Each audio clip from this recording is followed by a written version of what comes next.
Okay. Yes. Today. Thank you for Erika. Thank you for nice introduction. I'm Kohei Mizobata, and actually, the last month I was in the Southern Ocean. I just came back, and now I'm talking about Arctic Ocean things. Uh, Now I'm showing the figure from the Arctic report card 2021. Uh, Both of them showing the high SST during summertime in the Arctic Ocean. And so in this talk, I would like to talk to you about here we are experiencing the warming, but there is a SST estimation error, and it's maybe due to the freshwater. And my collaborator is Dr. Atsushi Matsuoka from University of New Hampshire. And as we know, the GCOM W, the AMSR2 is contributing to the GHRSST and also climate data record. And uh, JAXA's target accuracy is 0 0.5. I mean, I'm talking about AMSR2 SST. And global basis, that this target accuracy was achieved already. But basically, the validation of SST with in situ data is has been done mainly in the lower latitude or mid latitude area, and in the polar region, we don't have much data, so actually the JAXA almost ignoring the accuracy of the SST in the Arctic Ocean. So our interest is SST accuracy in the Arctic Ocean. And actually, in the JAXA website, there you can see this page. It's showing the validated result, but just snapshot. Here's a just example. It's showing the relationship between the buoy SST and the AMSR2 SST, and showing the RMC 0.6 bias and correlation things. And yes, that already this figure already shows 0 0.6 and slightly worse comparing to the 0 0.5 Kelvin target accuracy. And so if the estimation accuracy worsens, we need to identify the factors that contribute to this deterioration. And in this talk, after identifying the factors, we want to discuss how to correct this bad accuracy, SST accuracy.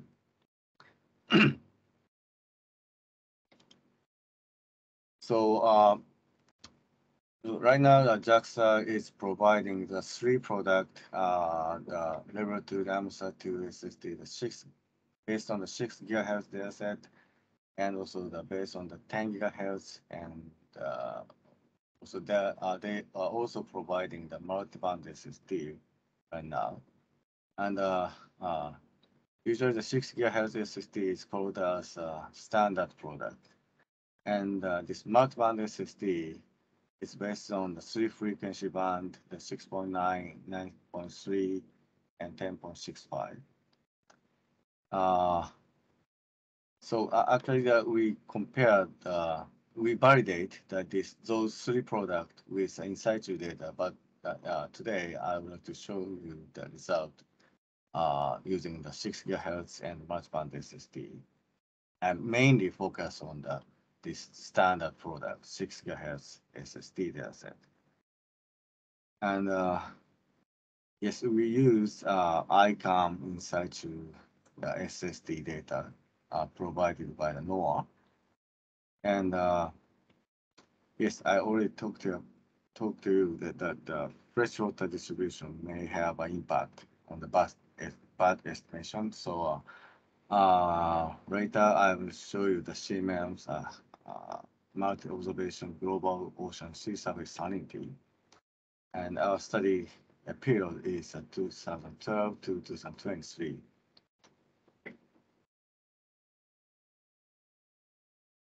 Here is the result. Left-hand side showing the map of the difference, the SST difference between the AMSR2 and iQuam. Actually, the AMSR2 SST minus iQuam. So that means blue area is showing the underestimation, and red area shows overestimation. And here's this figure is based on the descending data only, and the lower panel showing the result based on the ascending data.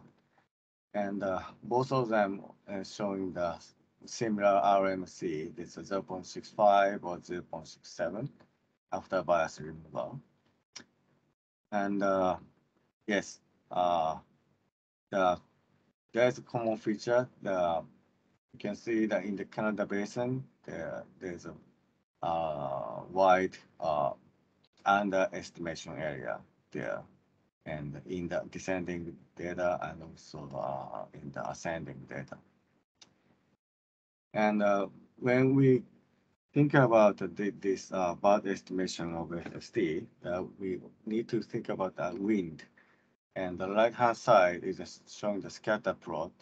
It's showing the relationship between the 6 GHz SST, also known as a standard product, and iQuam SST. And the color shows wind speed. Now, first, I thought when we have a high wind speed, then it's resulting in the bad estimation, but there's no clear relationship between the bad estimation and wind speed, both in the descending data and ascending data. So error does not depend on the wind speed, at least in the Arctic Ocean right now. And there are some differences in the descending data and ascending data.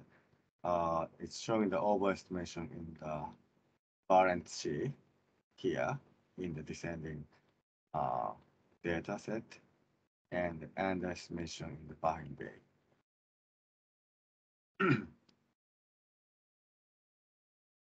uh, this one is the same result, but I'm using the multiband SST, and the feature is almost same. Still there's underestimation area in the Canada Basin and Baffin Bay, and here the From Strait area, and the RMSE is 0.69, slightly bad. So I just rotated the same figure showing the difference of SST between the AMSR2 and the iQuam. And right-hand side is coming from the Carmack et al. 2016. It's showing the liquid freshwater content distribution. And this bad estimation area is almost identical to the freshwater, but large freshwater content area, like in the Canada Basin and Baffin Bay and From Strait.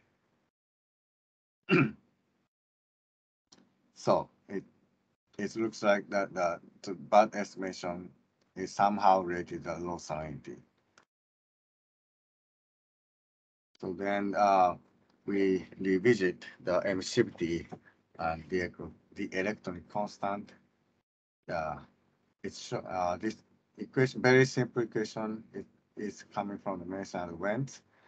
Here is emissivity, and it consists of three terms. And right-hand side, first term is the emissivity of the specular ocean surface, E0. It's depending on the frequency and the incidence angle and temperature and salinity. And this term is by far the largest part. And the other two terms is depending on the wind. This delta EW is it's called as isotropic wind-induced emissivity, depends on wind speed, and also frequency and the incidence angle. and delta E phi is depending on the wind direction and friction theta. So I already told you that this E0 is the largest part. So from now on, I'm talking about this E0. Yes, I don't want to go detail about those equations, but here is a E0, it's an emissivity, and then the reflection coefficient is here. P is polarization, so that we have vertical channel and horizontal channel, and here is epsilon, direction constant, and this the electron constant is a function of the temperature and salinity. It's based on the method went to 2004. So yeah, a little bit complicated equations, but all of them showing that those terms are function of the temperature and salinity. So we calculated the E0 using the various pair of the temperature and salinity, and then we made those figures. It's showing the ocean surface emissivity in the temperature and salinity domain, salinity plane. It's like the uh, TS diagram. Sometimes physical oceanography are showing, and this how can I say that this color is showing the emissivity. Then left hand side is showing the 6 GHz vertical channel, and right hand side is horizontal channel. And yes, in the warm region, like Pacific Ocean or mid-latitude ocean, the the changes in the emissivity E0 is almost bending the temperature.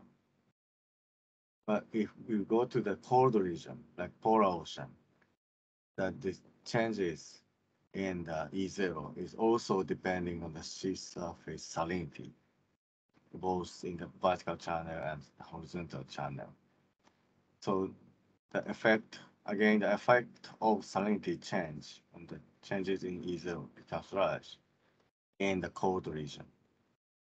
So, but right now, the AMSR2 SST algorithm, uh, they do care about this kind of effect. My colleague actually calculated that the brightness temperature in same temperature salinity plane. And yes, right now the JAXA's AMSR2 SST algorithm using the Client Swift 1977 model. And if based on this model, the then we have an AMSR2 brightness temperature. Then based on this lookup table, then okay, let's say it's showing the below the 0 degrees Celsius. But if we use the Mason Wentz 12 model, the MCPT model, instead of the KS77 model, then this brightness temperature showing the almost 0 degree. So and here's the difference. So what I want to say is in the cold region, the original the JAXA's algorithm is tend to underestimate the SST. So right now our idea is we need to use Mason Wentz 12 model, 2012 model instead of the Client Swift 1977 model. But to develop the new algorithm from first is very hard for us right now. So just right now, I try to develop the empirical correction method. Now I'm showing the relationship between the emissivity ratio. It's a case 77 divided by Mason with 2004 model. This emissivity ratio and SST ratio, and this SST ratio is meaning the iQuam SST divided by the AMSR2 SST. And it, it, uh, you have, if we have a temperature salinity data, we can calculate this emissivity ratio. And then this scatter plot, based on the scatter plot, we can make some this equation showing this relationship. So that means this emissivity ratio, again, the emissivity ratio can be calculated from the SST and the salinity. And based on this relationship, we can also estimate the SST ratio. And then using this ratio, and then multiplying by the AMSR2 original data, then we can correct the AMSR2 SST empirically. Then the next slide shows the result. We left-hand side is the original one that I already showed you. And the entire region, the RMSE is 0.65. And then we didn't apply the empirical correction method. And each area, here is a Valency area, it's showing 0.64. RMC is 0.64, and Baffin Bay is 0.82, and Canada Basin is showing that 0.8. But if we apply, after we apply the empirical correction method, the entire region not so changed, but here, the Canada Basin and the RMSE is getting smaller, it's 0.7. And in the Baffin Bay, the slightly improved, and also in the Valency, the RMSE is slightly improved. This slide is showing that the data are descending data, and in the ascending data, if after we apply the empirical method, then we could improve the SST accuracy in the Canada Basin. Here, if we don't apply the empirical method, the RMC is 0.86, but if applied, then the RMC E is 0.74. So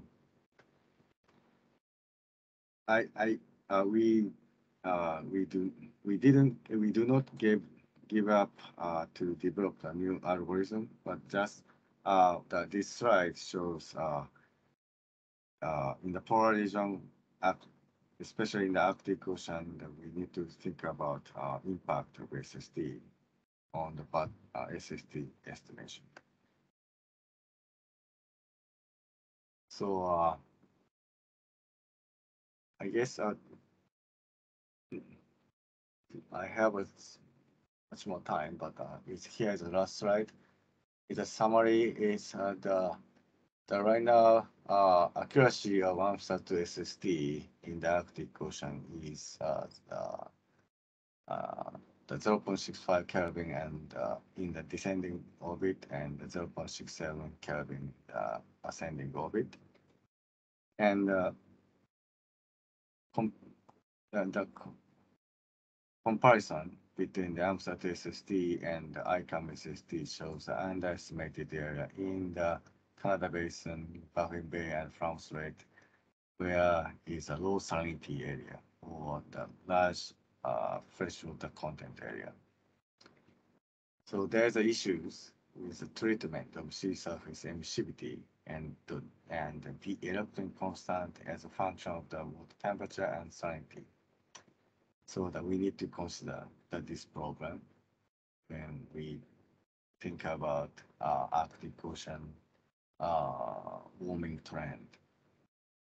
And so in this study we try to correct uh, SST accuracy based on the empirical correction method. Uh, it's that this method is based on the electron constant ratio, emissivity ratio of the K77 and Clarence Swift 1977 and Mason Vance 2004 and 2012, and also it's based on the relationship between the AMSR2 SST and iQuam SST. And yes, our empirical method could improve the RMSE, especially in the Canada basin, where the salinity contrast is very large.